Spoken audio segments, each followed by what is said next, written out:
او تو تم مجھے کافر اس لیے کہہ رہی ہو کیونکہ میں قادیانی ہوں؟ واو، وہ طنزیہ بولا۔ اسے اب سمجھ آ گئی تھی رامین کیا بات کر رہی ہے۔ شاید آپ کو علم نہیں ہے میڈم، میرے گھر والے بھی تمہارے بارے میں یہی خیال رکھتے ہیں۔ ان کے نزدیک تم کافر ہو، جو حضور کو نہیں مانتی۔ تم، وہ ابھی رامین کو جواب دے ہی رہا تھا کہ دروازہ نوک ہوا۔ سر، آپ کے دوست آ گئے ہیں، وہ آپ کو نیچے بلا رہے ہیں، ملازمہ کے کہتے ہی اس نے آنکھوں سے جانے کا اشارہ کرتے ہوئے کہا۔ ان سے کہو میں تیار ہو کر آ رہا ہوں۔ جی سر۔ ملازمہ اس بات میں سر ہلا کر چلے گئی۔ رامین، میرے فرینڈس آ گئے ہیں، اس موضوع پر بحث ہم بعد میں کریں گے۔ میں تیار ہو کر نیچے جا رہا ہوں، تم بھی جلدی آ جاؤ، مولوی صاحب بھی آتے ہی ہوں گے۔ زاویار نے اپنے غصے کو ضبط کرتے ہوئے ایک گہرا سانس ہوا میں خارج کیا، پھر نرمی سے رامین کو حاکمانہ انداز میں کہہ کر الماری کی جانب بڑھ گیا۔ جب یہ نکاح منعقد ہو ہی نہیں سکتا، پھر تیاری کیسی؟ آپ معاملے کی نزاکت سمجھ نہیں رہے یا سمجھنا نہیں چاہتے؟ وہ پیچھے سے احتجاجاً بولی۔ رامین الجھ کر رہ گئی تھی اس کی لاپرواہی دیکھ۔ اتنے نازک معاملے کو کس قدر غیر سنجیدگی سے لے رہا تھا وہ۔ سمجھنا نہیں چاہتا میں؟ ایسا کوئی معاملہ سمجھنا ہی نہیں چاہتا جو تمہیں مجھ سے دور کرے۔ وہ رامین کی جانب مڑ کر اپنے جملوں پر خاصا زور دیتے ہوئے بلند آواز میں گویا ہوا۔ ہمارا نکاح ہو نہیں سکتا، وہ قطعی انداز میں روتے ہوئے بولی۔ اس کی آنکھیں سرخ تھیں جیسے ان میں خون اتر آیا ہو۔ ہمارے والد تمہیں کافر مانتے ہیں، تم لوگ ہمیں کافر مانتے ہو۔ اصل میں حق پر کون ہے یہ تو خدا ہی جانتا ہے، اس لیے میں ان ساری باتوں کو ہمارے درمیان نہیں لانا چاہتا۔ وہ ابھی رامین کو اپنا پوائنٹ آف ویو سمجھانے کی کوشش کر ہی رہا تھا کہ رامین اس کی بات کاٹتے ہوئے بولی۔ ہم حق پر ہیں، ہمارے پاس دلائل ہیں، آپ کے پاس کیا دلیل ہے؟ مجھے ایسی کوئی دلیل دیں جس سے میں رد نہ کر سکوں۔ رامین دو ٹوک انداز میں آنکھوں میں آنکھیں ڈال دلائل کی روشنی میں بات کرنے لگی۔ دلائل سے بات کرنا علم والوں کا خاصہ ہے۔ زاویار ایک عیاش اور پلے بوائے ٹائپ لڑکا تھا، دین سے اس کا دور دور تک کوئی واسطہ نہیں تھا۔ ویسے تو قادیانی مذہب اپنے ماننے والوں کو جکڑ کر رکھتا ہے، مگر زاویار ان میں کھلے پنچھی کی مانند تھا، جس کے پر چاہ کر بھی دارم صاحب یا حدید کاٹ نہیں سکے تھے۔ رامین کا دیا چیلنج سن وہ ایک دو ثانیوں کے لیے سوچ میں پڑ گیا۔ وہ جانتا تھا رامین 3 سال عالمہ کا کورس کرنے والی لڑکی ہے، اسے کوئی عام سی دلیل دے کر وہ قائل نہیں کر سکتا۔ میں نے کہا نا ہم بعد میں بحث کریں گے، وہ بات ٹالنے کی نیت سے بول کر تیزی سے الماری کی جانب بڑھ گیا۔ ڈاکٹر، یا تو آپ مجھے دلیل دیں یا پھر خاموشی سے نکاح کا ارادہ ترک کر دیں۔ رامین واقف تھی وہ دلیل نہیں دے سکتا۔ اگر بالفرض وہ دلیل دے بھی دیتا تو رامین اس کے رد میں بہت سے دلائل دے سکتی تھی۔ اتنا علم تھا یہ نکاح کسی صورت نہیں رکنے والا۔ یہ بات تم بھی اچھی طرح سمجھ لو۔ میرے فرینڈس اور بھائی نیچے میرا انتظار کر رہے ہیں، مولوی صاحب بس آنے ہی والے ہیں، اور تم میری توقعات کے مطابق لاسٹ موومنٹ پر تماشا کر رہی ہو، جبکہ میں نے تمہیں بار بار کہا تھا سوچ سمجھ کر نکاح کے لیے ہاں کرنا۔ میں لاسٹ موومنٹ پر کوئی ڈرامہ نہیں چاہتا۔ تم نے اپنی مرضی سے نکاح کے لیے منظوری دی تھی، اب اس طرح میرے گھر والوں اور فرینڈس کے سامنے مجھے ذلیل مت کرواؤ۔ چپ چاپ تیار ہو۔ زاویار دلیل دینے سے قاصر تھا، اسی لیے غصے سے بھپر کر اس پر چڑھائی کرنے لگا۔ وہ حاکمانہ انداز میں کہہ کر واش روم کی جانب اپنے نکاح کا ڈریس لے کر بڑھ گیا۔ نکاح نہیں ہو سکتا، جو دیوار مجھے باریک سے شادی میں روک رہی تھی وہی آپ سے بھی روک رہی ہے۔ میں ایک مسلم ہوں اور ایک مسلم لڑکے سے نکاح کرنا چاہتی ہوں۔ اس کے اعلانیہ کہتے ہی زاویار کا ضبط جواب دے گیا۔ تم میرا صبر آزما رہی ہو، پلیز ایسا نہ کرو، ورنہ جو لمٹس کی لائن میں نے تمہارے اور اپنے درمیان باندھ رکھی ہے وہ کراس کرنے میں مجھے دیر نہیں لگے گی۔ زاویار غصے سے اپنا ڈریس بیڈ پر پھینک کر اس کی جانب چلتا ہوا آیا، سراپا حسن کی آنکھوں میں آنکھیں ڈال غراتے ہوئے مفہمانہ انداز میں گویا ہوا۔ وہ سہم کر ایک قدم پیچھے ہٹی۔ یہ لمٹس آپ نے نہیں بنائی، یہ میرے رب نے آپ سے بنوائی ہیں۔ بے شک وہ دلوں کو پھیر دیتا ہے، یہ لمٹس میں رہنا آپ کا کمال نہیں، یہ میرے رب کی مجھ پر رحمت ہے۔ اس کی آنکھوں سے آنسو مسلسل موتی بن کر بہے جا رہے تھے۔ وہ خوفزدہ ہونے کے باوجود اپنے وجود میں ہمت جمع کرتے ہوئے بولی، تو اس کا مطلب تمہارے نزدیک میرا تمہارے ساتھ حسن سلوک کرنے میں، تمہاری مدد کرنے میں، تمہارا ہر قدم پر ساتھ دینے میں کوئی کمال نہیں؟ تو وہ ابھی اعتراضاً غصے میں بول ہی رہا تھا کہ ایک بار پھر دروازہ نوک ہوا۔ سر، مولوی صاحب نیچے آ گئے ہیں، آپ دونوں کو نیچے بلایا جا رہا ہے۔ ملازمہ نے کمرے کے باہر کھڑے ہو کر بلند آواز میں کہا، تم جاؤ، ہم آ رہے ہیں۔ زاویار ملازمہ کو دیکھ تیزی سے بولا۔ وہ اس بات میں سر ہلا کر چلی گئی۔ نیچے مولوی صاحب آ گئے ہیں، میری عزت کا سوال ہے، پلیز یہ ساری بحث تم بعد میں کر لینا، ابھی تیار ہو جاؤ۔ زاویار دانت پیستے ہوئے کہہ کر تیزی سے پلٹ گیا۔ اندھی تقلید کرتے ہیں آپ، کبھی سوچا ہے اس بارے میں؟ زاویار کے قدم رکے تھے رامین کے سوال پر۔ وہ اس کی جانب پلٹا۔ قرآن کریم میں واضح طور پر لکھا ہے، نہ محمد صلی اللہ علیہ وآلہ وسلم تم میں سے کسی مرد کے باپ تھے، نہ ہیں، نہ ہوں گے، لیکن اللہ کے رسول ہیں اور خاتم النبی ہیں، اور اللہ ہر ایک چیز سے خوب آگاہ ہے۔ سورہ احزاب آیت نمبر 30۔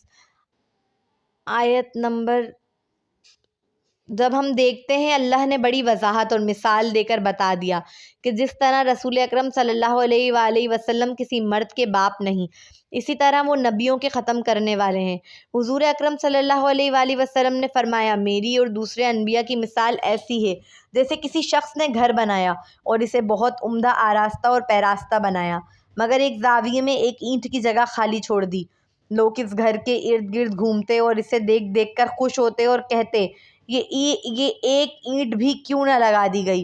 حضور اکرم صلی اللہ علیہ وآلہ وسلم نے مزید فرمایا، قصر نبوت کی یہ اینٹ میں ہوں، میں نے اس خالی جگہ کو پر کر دیا۔ قصر نبوت مجھ سے ہی مکمل ہوا اور میرے ساتھ ہی انبیاء کا سلسلہ ختم کر دیا گیا۔ بخاری، مسند احمد، ترمذی، نسائی، ابن عساکر۔ اس کا مطلب ہے کہ وہ ایک اینٹ جو رکھ دی گئی ہے، اس میں اب کوئی اینٹ نہ لگے گی، نہ نکلے گی۔ وہ دلائل دینا شروع ہو چکی تھی، اس امید پر کہ وہ غور کرے گا۔ کسی کی اندھی تقلید کر رہا ہے وہ، کس اندھے یقین اور جماعت کے بزر جماہروں کے پھیلائے ہوئے پروپیگنڈے کا شکار ہو کر مرزا غلام احمد کو مہدی موعود، مسیح موعود اور نبی خیال کرتا ہے۔ رامین، خاموش ہو جاؤ۔ ایک عجیب کھنچاؤ تھا جو وہ محسوس کر رہا تھا۔ وہ سننا نہیں چاہتا تھا۔ بچپن سے جو تفسیر سنی تھی، بس انہیں پر اندھا یقین کیے بیٹھا تھا۔ ہم میں سے بہت سے ایسے لوگ ہوتے ہیں جنہیں علم ہی نہیں ہوتا کہ جس کی تقلید کر رہے ہیں اس کے عقائد کیا ہیں۔ زاویار بھی انہی میں سے ایک تھا۔ اسے کیا خبر قرآن مجید کی عربی کا ترجمہ و تفسیر میں کیا تعویلات کر دی گئی ہیں۔ کتنی عجیب بات ہے نا، اگر کوئی عقل مند شخص خریداری کرنے بازار جائے اور اسے خریداری کرنا آتا بھی ہو تو وہ کبھی بھی کسی ایک دکان سے فوراً ہی سامان نہیں لے لیتا، بلکہ چیز پسند آ جانے کے باوجود پورا بازار گھومتا ہے، اس چیز کی قیمت الگ الگ دکانداروں سے معلوم کرتا ہے تاکہ کسی قسم کا نقصان نہ اٹھانا پڑے۔ مگر دین کے معاملے میں اس عقل مند انسان کو کیا ہو جاتا ہے؟ کیوں وہ علماء کرام سے معلومات نہیں لیتا؟ کیوں وہ سرچ نہیں کرتا؟ کیوں وہ اندھی تقلید کرنے لگتا ہے؟ ہر بچہ اپنے ماں باپ کے بازار سے لائے ہوئے کپڑے پسند نہیں کرتا، مگر ماں باپ کے دین پر آنکھیں بند کر کے چل پڑتا ہے۔ مطلب ایک معمولی کپڑے پسند کرنے کے لیے بچہ اپنی عقل کا استعمال کرتا ہے اور اسے اختیار بھی دیا جاتا ہے اس عمل کا، مگر دین جو سب سے ضروری ہے، جس سے جنت و دوزخ کا فیصلہ جڑا ہے، جس سے حقیقی کامیابی اور ناکامی جڑی ہے، اس کے لیے بس اندھی تقلید۔ حجۃ الوداع کے موقع پر حضور اکرم صلی اللہ علیہ وآلہ وسلم فرماتے ہیں، آج میں نے تمہارے لیے تمہارا دین مکمل کر دیا اور تم پر اپنی نعمت تمام کر دی اور تمہارے لیے اسلام کو بطور دین پسند کر لیا۔ لوگو، اب میرے بعد نہ کوئی نبی آئے گا اور نہ تمہارے بعد کوئی امت، تو تم اپنے رب کی عبادت کرو، 5 نمازیں پڑھتے رہو، رمضان کے روزے رکھو، اپنے اموال کی زکوٰۃ بخوشی ادا کرو اور اپنے اولو الامر کی اطاعت کرو، تم اپنے مالک و آقا کی جنت میں داخل ہو سکو گے۔ یہ حدیث انتہائی وضاحت سے بتا رہی ہے کہ جنت میں داخل ہونے کے لیے رسول اکرم صلی اللہ علیہ وآلہ وسلم کے بعد کسی نبی کا نہ ہونے پر ایمان پہلی شرط ہے، اور اس کے بعد دوسری باتوں پر یعنی 5 ارکان اسلام پر ایمان لانا ضروری ہے۔ حضور نے یہ اعلان مسلمانوں کے سب سے بڑے اجتماع میں کیا تھا۔ وہ زاویار کے چپ کرانے پر بالکل نہ رکی، بلکہ اسے حقیقت سے روبرو کرانے لگی جسے وہ دیکھنے کے لیے کسی صورت تیار نہ تھا۔ اس کی آنکھوں سے آنسو موتی بن بن کر کارپیٹ پر گر رہے تھے۔ اس کی زبان میں بلا کی تاثیر تھی۔ یہ زبان کی تاثیر خدا سب کو نہیں دیتا، یہ تو نیک اعمال پر عمل پیرا ہونے والوں کو کا خاصہ ہے، ورنہ گفتار کے غازی تو بھرے پڑے ہیں دنیا میں۔ زاویار کا دل کھچاؤ کا شکار تھا، آنکھوں میں سرخی اتر آئی۔ رامین کے جملے ڈائریکٹ دل کے دروازے پر دستک دے رہے تھے۔ بس وہ ضدی بن کر دروازہ کھولنے کے لیے تیار نہ ہوا، اور ہوتا بھی کیسے؟ اتنا آسان تھوڑی ہوتا اپنے عقائد سے پھر جانا۔ ہر کوئی رامین نہیں ہوتا جو سارے رشتے ناتے دوست احباب چھوڑ کر، سارے وسوسوں اور وہموں کو پس پش ڈال کر نماز کے سجدے میں گر جائے اور خدا سے ہدایت مانگے۔ میری حضور کی سیرت پڑھی ہے کبھی؟ یہ چھوڑیں، کبھی مرزا احمد قادیانی کی سیرت کے متعلق جاننے کی کوشش کی ہے؟ اپنے باپ کی پینشن لے کر بھاگ جانے والا، عورتوں سے اپنے ہاتھ پاؤں دبوانے والا، گالیاں بکنے والا، نبیوں کی شان میں گستاخی کرنے والا، خصوصاً حضرت عیسیٰ علیہ السلام کی اور مریم علیہ السلام کی۔ ایسا شخص ایک نبی ہو سکتا ہے؟ کبھی ان کی سیرت کا مطالعہ غیر جانبدار ہو کر کریں تو آپ کو مرزا صاحب کے دعوے جات نہ صرف تضادات کا شاہکار نظر آئیں گے بلکہ نبیوں کی گستاخیوں سے بھرے ہوئے دکھائی دیں گے۔ ہو سکتا ہے اس کے بعد آپ کی آنکھوں پر بندھی ہوئی اندھی تقلید کی پٹی اتر جائے۔ آپ کو علم بھی ہے قادیانیوں کی تقریباً 80 سے زائد کتابیں ہیں۔ آپ انہیں پڑھیں تو آپ کو خبر ہو کہ آپ کے مرزا صاحب خدا کے کلام کے متعلق کیا کہتے ہیں۔ انجام حتم صفحہ نمبر میں لکھتا ہے، قرآن کریم میں گندی گالیاں بھری ہیں اور قرآن کریم سخت زبان کے طریق کو استعمال کر رہا ہے، معاذ اللہ۔ اور اپنی براہین احمدیہ کی نسبت ازالہ صفحہ نمبر میں لکھتا ہے، براہین احمدیہ خدا کا کلام ہے۔ قرآن کریم جو مکمل ضابطہ حیات ہے، جو خدا کا کلام ہے، اس کے لیے کس طرح کے توہین آمیز الفاظ استعمال کر رہا ہے یہ شخص؟ کیا ایسا شخص نبی ہو سکتا ہے؟ وہ زاویار کی روح تک جھنجھوڑ رہی تھی۔ وہ لاجواب تھا ہر سوال پر۔ وہ پہلی بار سوچنے پر مجبور ہوا تھا، کیا وہ واقعی اندھی تقلید کرنے والوں میں سے ہے؟ زاویار کا سیل رنگ ہونے لگا۔ سیل جیب سے نکالا تو اس کی اسکرین پر حدید برو لکھا ہوا چمک رہا تھا۔ رامین، اس وقت مجھے کچھ سمجھ نہیں آ رہا۔ ہم آرام سے بیٹھ کر بات کریں گے اس ٹاپک پر، ابھی نیچے چلو۔ میرے فرینڈس اور فیملی، میرے گھر کے علاوہ تمہارے پاس کوئی پناہ گاہ ہے جہاں تم جا سکو؟ زاویار حدید کی کال پر رامین کو دیکھ نرمی سے سمجھانے لگا۔ اس لمحے زاویار کو صرف اپنی عزت کی پڑی تھی۔ رامین، تیار ہو کر نیچے آ جاؤ، مزید کوئی بحث کیے بغیر۔ زاویار اپنا ڈریس اٹھا کر واش روم کی جانب بڑھ گیا۔ رامین کی آنکھوں کے آگے اندھیرا چھا گیا تھا، ایسا اندھیرا جس کے آگے کوئی راہ دکھائی نہیں دے رہی تھی۔ اس کا دل ہر گزرتے لمحے کے ساتھ بند ہوتا محسوس ہو رہا تھا۔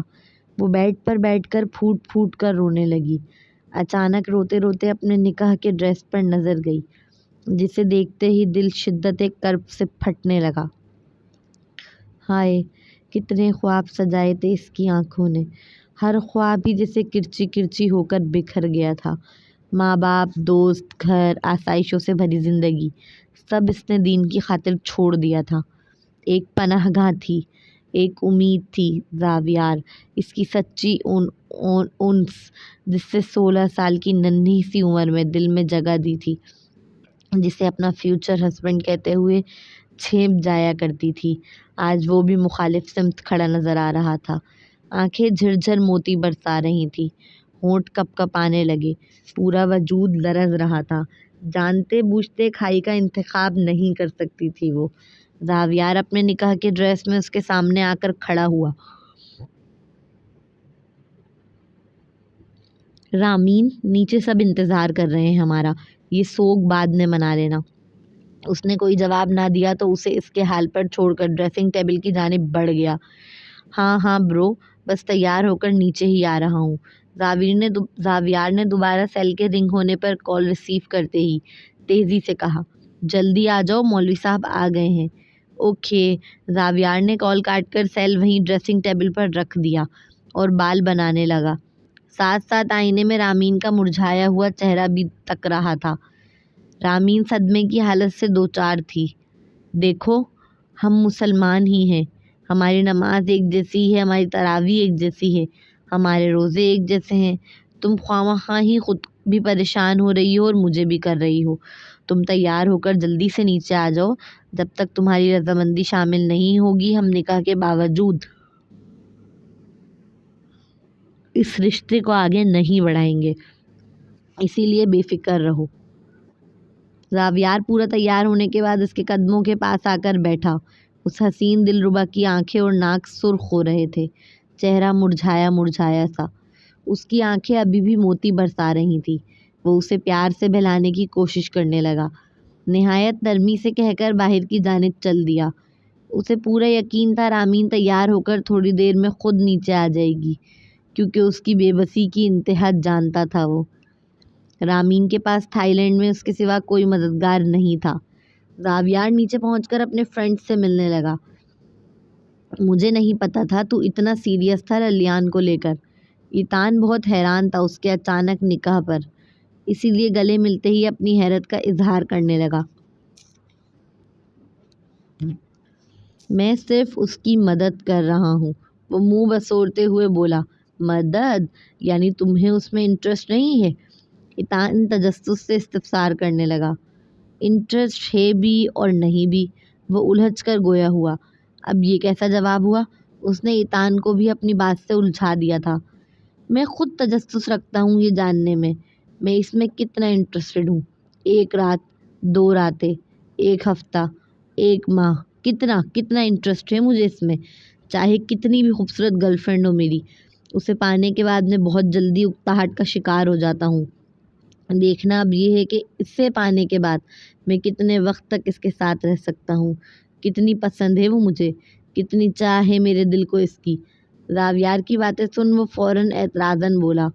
صرف یہ جاننے کے لیے کہ تجھے اس سے بوریت کب ہوتی ہے، تو اس سے نکاح کر رہے، یہ تو للیان سے ریلیشن شپ رکھ کر بھی معلوم کر سکتا تھا۔ ریلیشن شپ؟ وہ پکی مسلم لڑکی ہے، نکاح سے پہلے ریلیشن شپ کے سخت مخالف ہے، تبھی تو ایک تیر سے دو نشانے لگا رہا ہوں۔ اس کی مدد بھی ہو جائے گی اور مجھے بھی پتہ چل جائے گا کہ میں کتنا انٹرسٹڈ ہوں اس میں۔ اگر 1-2 دن میں ہی تو بور ہو گیا تو پھر کیا کرے گا؟ ایتان کے سوال پر وہ سوچ میں پڑ گیا۔ میں نے کبھی نہیں سوچا یہ، وہ سنجیدگی سے گویا ہوا۔ زبردست، مطلب کمال ہے آپ زاویار سر، آپ اپنی زندگی کا اتنا اہم فیصلہ صرف یہ جاننے کے لیے کر رہے ہیں کہ اس لڑکی سے آپ کتنے دنوں میں بور ہوں گے۔ اف، وہ طنزیہ نفی میں گردن جھٹکتے ہوئے بولا۔ وہ اس لمحے ایتان کے سامنے کھلی کتاب کی مانند تھا، بس کتاب فارسی کی تھی اور بیچارہ ایتان انگریز ٹھہرا۔ زاویار جواباً فقط مسکرا دیا۔